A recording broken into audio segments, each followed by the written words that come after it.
يا حامل القرآن قد خصك الرحمن.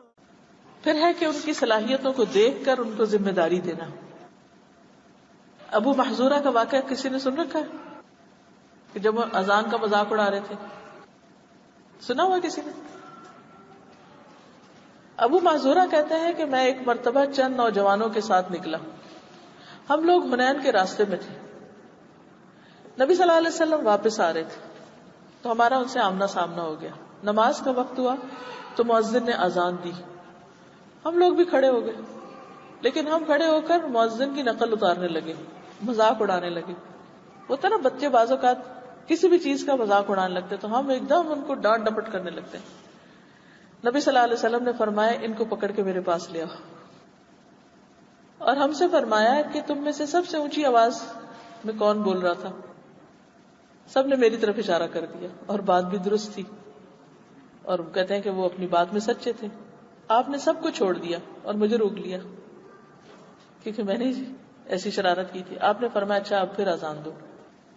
میں کھڑا ہوا, لیکن اس وقت میری نظروں میں نبی صلی اللہ علیہ وسلم اور ان کا دیا ہوا حکم سب سے زیادہ ناپسندیدہ تھا کہ اب مجھے کہہ رہے اذان دو, کیونکہ وہ تو مذاق اڑا رہے تھے. میں کھڑا ہوا, آپ نے خود مجھے اذان کے کلمات سکھائے. اچھا یوں کہو, 2 مرتبہ کہو اللہ اکبر, 2 مرتبہ کہو اشہد ان لا الہ الا اللہ, پھر یوں کہو, پھر یوں کہو, آخر تک. کہتے میں کہتا گیا. جب میں اذان دے کر فارغ ہوا تو نبی صلی اللہ علیہ وسلم نے مجھے ایک تھیلی دی, پاؤچ, اس میں کچھ چاندی تھی, انعام دیا ایک طرح سے. پھر میری پیشانی پہ اپنا دست مبارک رکھ کر 2 مرتبہ چہرے پر پھیرا, پھر سامنے جگر پر, حتیٰ کہ ناف تک 2 بار آپ نے میرے سینے پہ اور جگر پہ اور نیچے تک ہاتھ پھیرا. پھر فرمایا اللہ تمہیں برکت دے. میں نے عرض کیا یا رسول اللہ صلی اللہ علیہ وسلم آپ مجھے مکہ کا مؤذن مقرر کر دیں. آپ نے فرمایا میں اس کا حکم دیتا ہوں. کہتے ہیں کہ اس وقت میرے دل سے نبی صلی اللہ علیہ وسلم کی نفرت بالکل دور ہو گئی اور اس کی جگہ آپ کی محبت پیدا ہو گئی.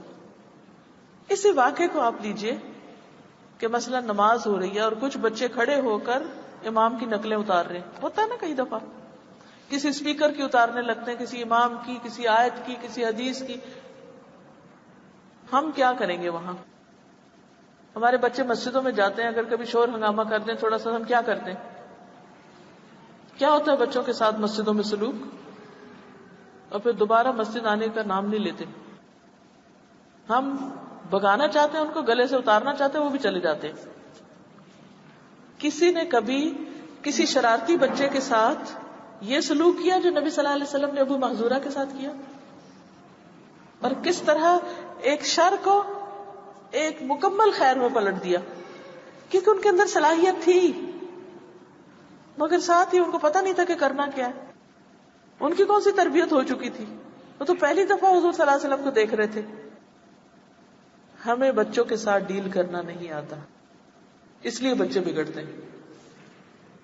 پھر آپ دیکھیے کہ بچوں کو فزیکل ٹچ دینا, پیار کرنا, سر پہ ہاتھ پھیرنا, پیار سے ہلکا سا گالوں کو چھونا, کندھے پہ ہاتھ پھیرنا, تھوڑی تھپکی دینا, دعا دینا, یہ ہم نے سیکھا ہی نہیں, صرف ڈانٹ ڈپٹ آتی.